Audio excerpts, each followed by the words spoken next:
Hey everyone, Jason here with Phase Shift Games. Wanted to quickly chat a little bit about Widget's Workshop. This is our prototype ugly box. And why we chose to set this up on BackerKit. That may have surprised some, certainly of our followers who are familiar with us, mostly on Kickstarter. So BackerKit is, first of all, what is BackerKit? They're well known for their Pledge Manager platform. We've used them a bunch of times and we will continue to for Pledge Manager. That's after a Kickstarter campaign or any crowdfunding campaign. You go there, you fill out your address information, you pay your final shipping and taxes. BackerKit is the system that runs all that. And they do a tremendous job with that. They are also a crowdfunding platform. It's kind of newer on their end, maybe the last couple of years. And they're not the only one. There's Kickstarter, there's BackerKit, there's GameFound. Now, Kickstarter is clearly the 800-pound gorilla in the space of crowdfunding. BackerKit and GameFound are both each trying to kind of stand out, each in their own way, and innovate in different ways. And I think they're both doing a great job. That said, it's really hard to run a crowdfunding campaign outside of Kickstarter, unless you have a very specific reason to run a campaign on one of these other platforms. Well, we do in this case.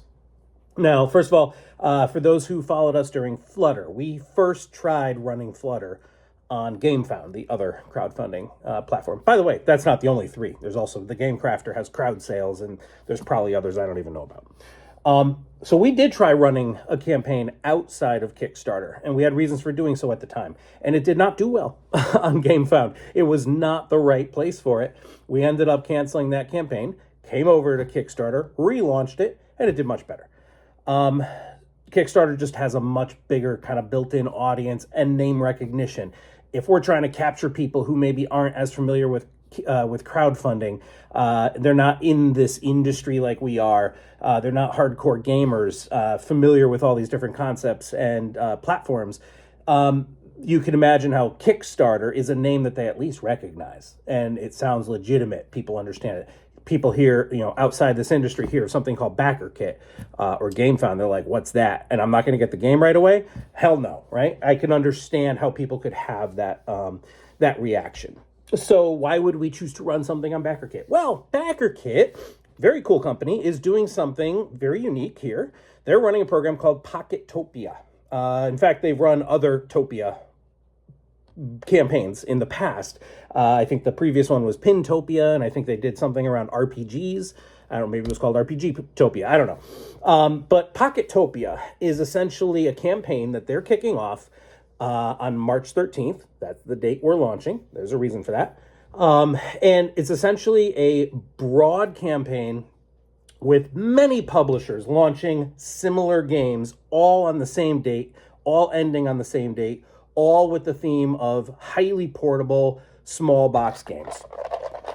So, what to me this represents is an opportunity to give a game like Widget's Workshop a presence in that kind of crowdfunding ecosystem where otherwise a lot of these small box games generally don't really have that opportunity to shine on a big campaign like this or a big crowdfunding campaign. You generally don't run a big Kickstarter for something like a small box game like these. Yes, Butt and Shy, they kill it with their wallet games. All Play has their small box games. I'm probably surrounded by about 8 of their games right now. I love them. So yes, there are some companies, publishers that do very well with their small box games in Kickstarter and other crowdfunding platforms. But generally, those campaigns are few and far between. The campaigns that really knock it out of the park are these big box games, lots of elaborate stretch goals, lots of expansion content, things like that. Those are the ones that really crush it. So a game for us, a company like us, smaller publisher, with a small box game like Widget's Workshop, frankly, would not have normally had the opportunity to shine in a Kickstarter campaign. We would not go in on a Kickstarter campaign for a game like this. We didn't for Obelisk, which is the other game in the exact same box size, highly portable. In fact, we're going to be kind of pairing it together with Widget's Workshop during the BackerKit campaign.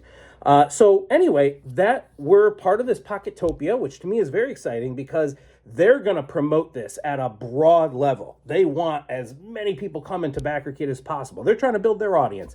And so they're like, hey, here's all these publishers, and the publishers are like teaming up and offering little modules. If you get this game and this game from this other publisher, we did the same thing. We have a pizza break module that's going to be part of Widget's workshop. That's because we paired up with this other company. So a lot of fun there. And they're going to promote this broad thing, bring in a lot of people, and give a shot to these kind of small box games that otherwise might not have had that. So would we cancel on BackerKit and move this over to Kickstarter? Should you be worried that we might do that? I am telling you now, no. If it doesn't fund, it doesn't fund. If it does fund, which I presume it will, it's going to be a very low target. If it does fund and even only made $1 more than the funding goal, we will not cancel it. I'm telling you now, we will take that goal plus the $1 and we will make the game. We will not cancel. We will not move it over to Kickstarter. It's not meant for that. It is meant for this Pocketopia campaign, and we're really excited about it. I'm thankful to the BackerKit guys for putting together this really cool kind of program like this, give us this opportunity, and looking forward to being a part of that with all the other publishers. How are we standing out amongst all the others? Because I think there's like 80 publishers now that are going to be in Pocketopia. I'll be honest, yeah, that does scare me. I'm like, oh, okay. I didn't realize it was going to be that large a pool.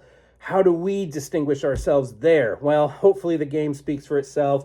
We're going to put some good marketing out. We're going to get a lot of good previews. We have previewers lined up, really known, reputable previewers. We're going to get some great video content out there, and we're doing the do. A lot of grassroots efforts here, and the game speaks for itself. It's a drop game in the Dungeon Drop line, which of course we know our flagship line. It's going to do really well because of that, and looking forward to it. So hopefully you are too. We are running a giveaway contest, so if you're seeing this now by way of the update that I'm going to send out or the newsletter, please go. You have about 1 week left to join the giveaway contest. You can win a free copy of the game, and it critically helps us get the word out and build that audience, which we need. So thank you. We love you all, our fans, and we'll see you during the BackerKit campaign for Widget's Workshop. Thank you. Bye.